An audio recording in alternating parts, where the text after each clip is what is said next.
We have 5 more presentations. If we do 5 more presentations and they're each 15 minutes apiece, we will be out of here at 10 after 5. If we do them at 20 minutes apiece, it'll be about 10 minutes to 6. So we'll try to do them in 15-minute increments if we can. Mr. Chairman, we now have the libraries of public libraries, so Donna Phillips to present the information about our great public library system. Thank you. Thank you for the opportunity to be here today to talk to you about public libraries. And I brought with me Rosemary Loomis, who is the Assistant Director of the Public Library. Welcome, Rosemary. The state policy concerning public libraries is found in General Statute 153A, Section 261. Public libraries report to the Department of Cultural Resources, and monies flow from the Department of Cultural Resources to the state library, and that's where our public library receives state aid from. Wayne County Public Library brings people together to explore, discover, and connect. And through effective stewardship, we're responsible for managing the public library system. Now, if you're like most people, when you think of public libraries, the first thought that comes to your mind is books. And while that remains a core part of the mission of the public library, there are other things that the public library does. We've had to adapt because of all the advances in technology today. Public libraries are a smart investment. You'll see in the slide that I'm projecting now a picture of children in summer reading program. Over 1,000 children participate in summer reading programs in our public libraries every summer. And research tells us that these children enter school in the fall better prepared for success that school year. Public libraries change lives. This is a group of individuals who came together at the public library because they wanted to learn a new skill. They wanted to learn to crochet. And so at the public library, not only did they learn that skill, they built community, they met new friends, and then they wanted to take the product that they produced and give back to our community. So the hats that they crocheted, they gave to the Cancer Center so that people in our community who were being treated for cancer would know that they are cared about. Public libraries mean business. You see this gentleman on the slide here using his laptop. Many business professionals come through our public libraries every day, some inside the library, some outside the library in our parking lot accessing our wireless internet. They use the library to use the library's business resources. They use it to conduct business. Oftentimes between their business appointments, they will come in to email, scan, fax information to their next business contact. The public library is also the place that people come now when they start their job searches. They come there to look for available jobs, to update, learn how to prepare a resume, and even apply for those jobs online, and oftentimes to find out if they have an interview scheduled online. The community, and not just Wayne County, but all communities now expect public library service on demand 24/7. And so the library has tried to stay up with these technological advances so that people can access our library no matter what time of day they need the services. And public libraries build community. We are now in the 12th year of a community garden on the site of the library, and that community garden has addressed the childhood obesity rates. You just heard from the health department manager that that number has declined, and we're happy to say that the public library has been a part of that effort. In that garden, we teach children the importance of knowing where their food comes from and how to make healthy choices. On the slide here, you'll see all the library locations, and I've given you information about the square footage of those libraries, the number of hours each library operates each week. And one of the things we would like to address in the coming year, I do need to point out one error to you, I apologize for. Under the Pikeville Library, they are opened on Saturday for 4 hours, and this slide says they're closed. I apologize for that. One of the things we hope to address in the coming years is the disparity in services between our communities in Wayne County. We want everyone in Wayne County to have equitable library services regardless of where they live. You'll see in this slide that the Goldsboro Library is open 64 hours a week, followed by Steele Memorial 53 hours a week, Pikeville 20 hours a week, 24 hours a week, and Fremont 20 hours a week. And so we are hoping to close those gaps by eventually having a full-service library on the southern and northern ends of our library. So if you look at this slide and you see all of these devices, many of which you probably have in your pocket or up on your desk, you'll know that there are some trends affecting public libraries. As I said to you earlier, libraries are having to adapt to these new technologies. Some of the trends that we are seeing is an aging population. Many more baby boomers are leaving the workforce, and I'm on the tail end of the baby boomers, so I can tell you this is not a generation that likes to sit idly by. When they retire, they take a little bit of a break, and what we are seeing is that these folks are coming into the public library and exploring second careers. And so they want resources at their fingertips so that they can explore those new careers and try something new in their life. And they also are demanding from us that we have high quality cultural programs in our public libraries that they can enjoy in their retired years if they so choose to retire. The digital divide has worsened because of these technologies. Illiteracy, as you all know and are thankfully addressing in our community, continues to be a problem, and now with the advent of new literacies, all these devices that you see here, that gap, that digital divide is growing. And so the public library tries to do everything it can to fill in the gap for those individuals who don't have those skills or access to those technologies at home. We also see, as I mentioned before, that people want on-demand content. They want the library where they are, when they are there. And we do that through our internet, through our catalog being available, and they can reserve their books, place holds, check out books, all of that through our website, even when the library doors are closed. Another trend that we see is geocoding and smart devices. Some public libraries, I'll give you an example of this. In our local history room, there are a collection of digitized photographs. Some public libraries are attaching geographic coordinates to those photographs so that people can not only look at the history of a place, but they can know where that geographic coordinate is, and with their smartphone or other smart device can go travel to that place and see what it was like during that time period. Libraries are being designed today as flexible facilities because all of these technologies change the way that we do business. It's not the same old, same old. And because digital information is ubiquitous, we have the reference librarian's role has changed now. In years past, people would come up to the reference desk to start the research process. Now, people want you out where they are, and so in response to that, in the public library, we are beginning roving reference, where our reference librarians go out into the stacks where people are with their smart devices, offering that assistance, and also embed them in the community. For example, if there was a historical program at the museum, we might have a librarian there, so that local history librarian could give them information about the resources at the library and how they could further their research. What are your department goals? Before you go any further, I'm sorry? I'd like to ask one question. Are we integrated with IT libraries? Are we all integrated together? Our information technology department. IT yesterday, Steve, everything's integrated with the library.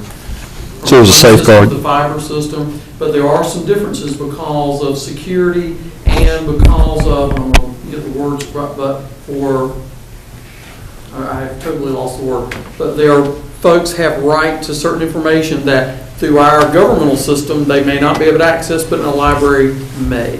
So there are some different. That's what I was asking, if it's integrated, the security. Definitely integrated. Okay. The grid, the security grid is taken care of? Absolutely. Yes. One of the things, Mr. King, that people are asking for is more and more functions on wireless connections, and so in our technology planning for the upcoming year, we're talking about how to have those wireless connections secure so that people can do the transactions they need to in a secure environment on a wireless network. And you built that into the Mount Olive Library, Steel Library? That will be built. Mm-hmm. You built that into the It's in the budget technology plan. for that library? Yes, sir. Okay. It's in the technology piece of the, I think. Okay, thank you. So our public library recently, is winding up a strategic planning process. And a part of that process, the public had an opportunity to give us their feedback and to tell us what their expectations for public libraries in our community are. And you'll see here the areas of strategic focus that we will take and move forward with in the next 3 to 5 years. The public told us resoundingly that they wanted improved collections and that they wanted more access to public libraries in evenings and on the weekends. And they were referencing, of course, the satellite locations, the branch locations, because the Goldsboro Library is open in the evenings 4 nights a week. The strategic areas of focus are to encourage the joy of reading and lifelong learning, and that is the library's core mission, and we will take the lead of that in our community. We want to foster a passion of reading, personal growth, and lifelong learning for the citizens of Wayne County. In an effort to address the expanded collections, I wrote a grant and received it last year so that we could join what's known as the North Carolina Cardinal Consortium. It's a consortium of libraries in the state. The goal is sharing resources among libraries, and we share a single online catalog, and that resulted in a savings of $30,000 to our public library. I have a thing I want to do with that money, but it did result in a savings, and that's the kind of forward thinking that we like to do. That is a movement towards a statewide library card so that wherever you travel in the state of North Carolina, you would be able to use your Wayne County Public Library card and have borrowing privileges. That is not accomplished yet. This is mirrored after the Georgia Pines Consortium, Library Consortium. It took them 13 to 15 years to get that accomplished, but it's a movement in that direction, and we're happy to be a leader in that effort. Also, we want to support workforce and economic development. Every single day of the week, people come into the library and say, I'm out of work, I need help finding a job, can you help me get started? And we do that every day, and later you're going to hear from someone who has benefited from that. We want to foster stronger community connections, provide opportunities for civic engagement for our citizens. We want to plan strategically for public library facilities so that we can incorporate that flexibility that I spoke of earlier. And we want to increase the public's awareness about the services that the public library offers. This is the 2012-2013 budget, and you'll see here the operating budget was $1,768,943. A little over 88% of that came from county funding. State aid represented 11.54%. And you'll see there a breakdown of staff, materials, and other. And the total operating cost per capita is $14.30. You can't even buy one hardback book for $14.30. So that's a good return on your investment. Today we have 18 full-time staff members in the public library system, and we have 16 part-time staff members. You also need to know, not included in those figures, that we do offer off-duty police officers to provide security in the library. They work an average of 32 and a half hours a week, and that is a little over $30,000 in our budget for that security service.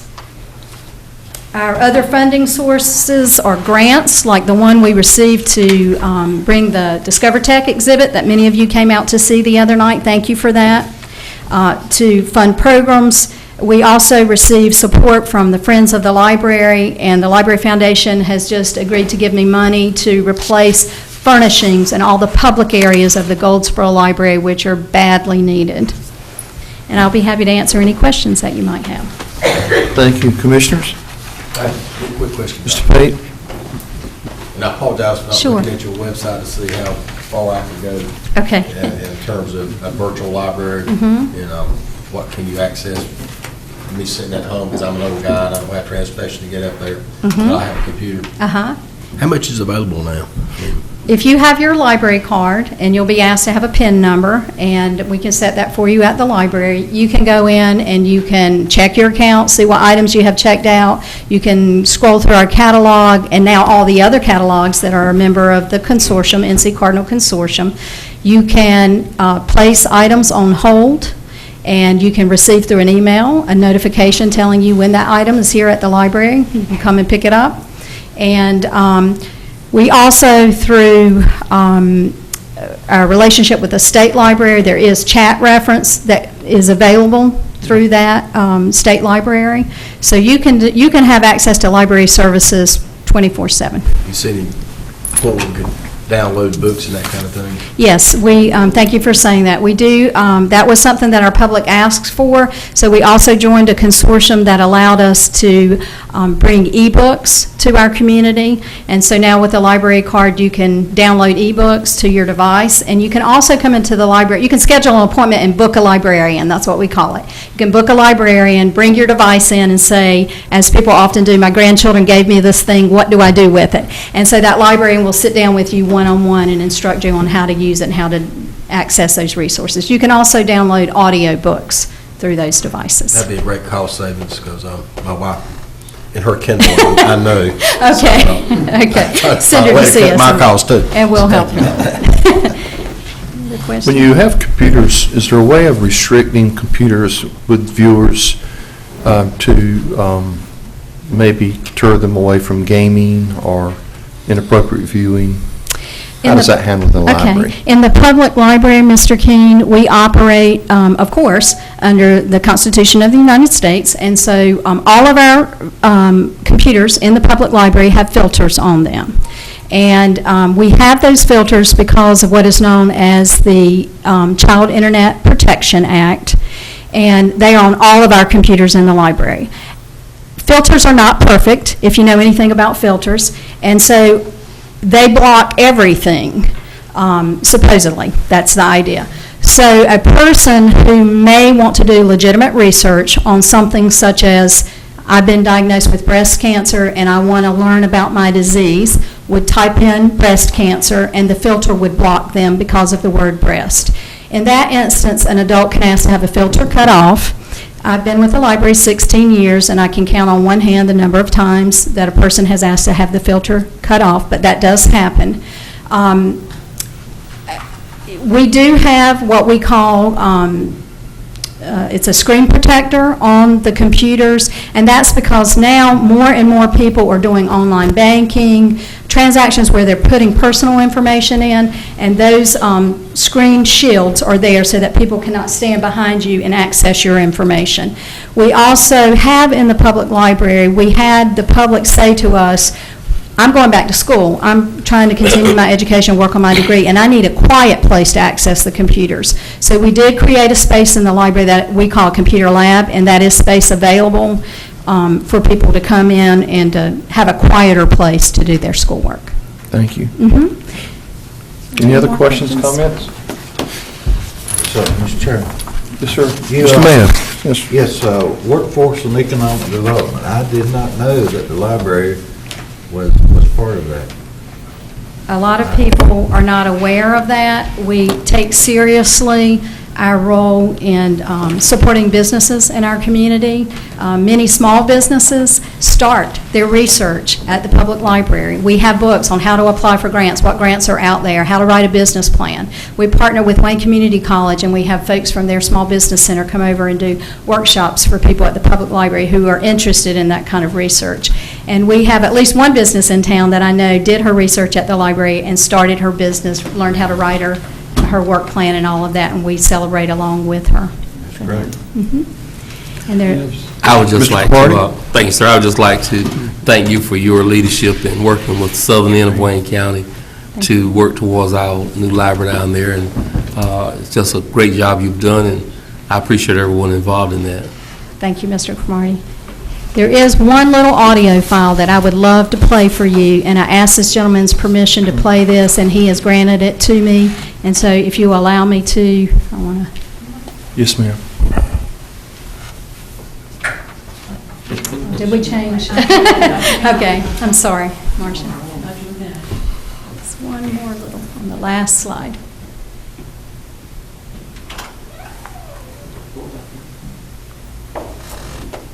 They've already erased you. Trying to move it along.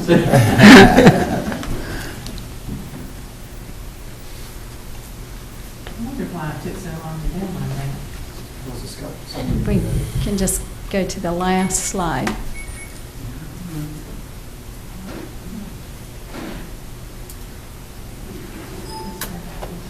Can I do it? Just scroll down. Just, yeah, There you go. okay.